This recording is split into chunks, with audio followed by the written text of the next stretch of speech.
नमस्कार, मी नम्रता. पाटील ससवे आणि आर्ट्समध्ये आपलं सगळ्यांचं मनापासून स्वागत आहे. आणि आज मी आपल्याला वर्षभर टिकणारी फ्रुटी कशी बनवायची ते दाखवणार आहे. तर इथे मी हापूस आंबे घेतलेले पहिल्यांदा स्वच्छ धुवून घेतलेले आहेत. आणि हे आंबे आपल्याला आता पहिल्यांदा पिळून घ्यायचे आहेत, त्याचा रस काढून घ्यायचा आहे. तर ह्या पद्धतीने आपल्याला पहिले असं प्रेस करून मऊ करून घ्यायचं आणि मगच रस काढायचा आहे. एक भांडं घ्यायचं आणि त्याच्यात हा रस काढून घ्यायचा आहे दाखवल्याप्रमाणे. त्याच्यानंतर आपल्याला दुसरा पण आंबा असाच पिळून घ्यायचा, पण दुसऱ्या भांड्यामध्ये याचा रस काढायचा आहे. कधी-कधी आंबा खराब निघतो ना, तर मग सगळे आंबे फुकट नको जायला म्हणून असे 2 भांडी घ्यायची. ते बघा आपल्या आंब्याचा रस काढून झालेला आहे.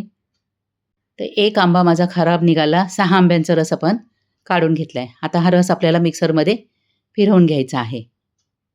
तर आपला रस पण मिक्सरमध्ये फिरवून झालेला आहे. आता हा मी मोजून घेतलेला आहे.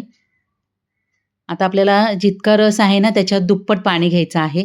तर ह्याच भांड्यामध्ये मी रस मोजून घेतला आहे, फुल भरून झालेला रस.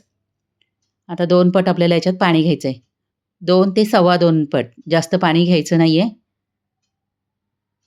आता याच्यात साखर आपल्याला आंब्याच्या रसाच्या निम्मी घ्यायची आहे.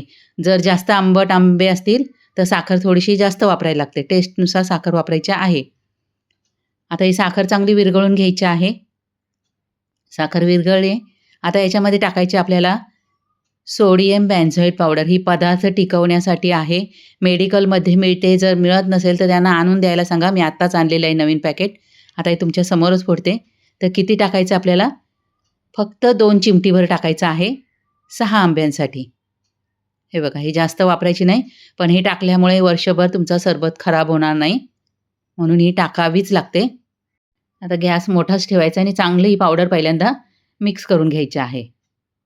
आणि त्याच्यानंतर आपल्याला टाकायचा आहे आंब्याचा रस. याच्या आधी पण मी आंब्याच्या सरबतचा व्हिडिओ टाकलेला आहे. ज्यांना सरबत बनवायचं आहे त्यांनी तो व्हिडिओ पाहून घ्या.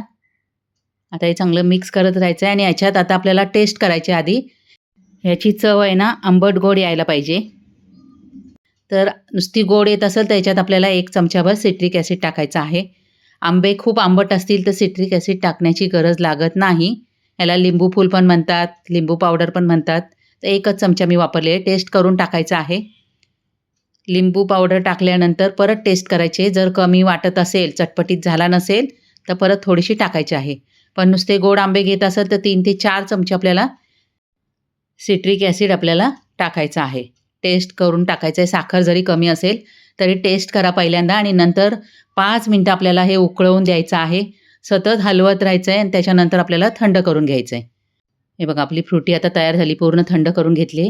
आता ही गाळून घ्यायची आहे आणि खूप जास्त पाणी वापरायचं नाही. पाण्याचं मेजरमेंट दिलेलं आहे. जास्त पाणी वापरलं तर मग आंब्याचा रस वेगळा होईल आणि पाणी वेगळं होईल. तर तसं करू नका. पिताना जर तुम्हाला वाटलं तर तुम्ही थोडंसं पाणी घेऊ शकता याच्यामध्ये. पण आधी पाणी जास्त घालायचं नाही आहे. पण हे प्रमाण दाखवलं हे परफेक्ट आहे. आता हे गाळून घ्यायचं आपल्याला गाळणीने. त्याच्यात थोड्या-थोड्या आंब्याच्या फोडी आहेत छोट्या-छोट्या. त्या पूर्ण काढून टाकायच्या आहेत म्हणजे पिताना आपल्या तोंडात येणार नाही. तर ह्या पद्धतीने आपल्याला गाळून घ्यायचं आहे. आणि फ्रुटी करताना कोणताही आंबा तुम्ही वापरू शकता. पण हापूस आंब्याची चव वेगळीच लागते. आता आपल्याला काय करायचं आहे, तर मी काचेच्या बाटल्या घेतलेल्या आहेत. तुम्ही कचाकड्याच्या पांढऱ्या बाटल्या असतात ना, कडकवाल्या, त्या वापरू शकता. किंवा जर तुमचा सरबत लगेच संपणारा असेल, तर प्लास्टिकच्या बाटल्या पण वापरल्या तरी चालतील, पण त्या कोरड्या करून घ्या. आता ह्या बाटल्या आपल्याला फ्रीजमध्ये ठेवायच्या. थंड झाला की तुम्हाला जेव्हा पाहिजे तेव्हा तुम्ही डायरेक्ट ग्लासामध्ये घेऊन ही फ्रुटी पिऊ शकता. ज्यांना आईस कँडी पाहिजे असेल मुलांना, तर फक्त साच्यामध्ये ही फ्रुटी टाकायची आणि आईस कँडी करायची. तर ह्या पद्धतीने तुम्ही फ्रुटी बनवून ठेवा. वर्षभर फ्रुटी अजिबात खराब होणार नाही. आता प्यायची कशी ती दाखवते. तर सब्जा असेल ना, तर तुम्ही याच्यात सब्जा पण टाकू शकता. थोडासा पोटाला थंडावा येतो आणि त्याच्यानंतर आपली ही फ्रुटी टाकायची आणि मस्तपैकी थंडगार प्यायची. तर ह्या पद्धतीने बनवा, प्या आणि व्हिडिओ आवडला तर लाईक करा.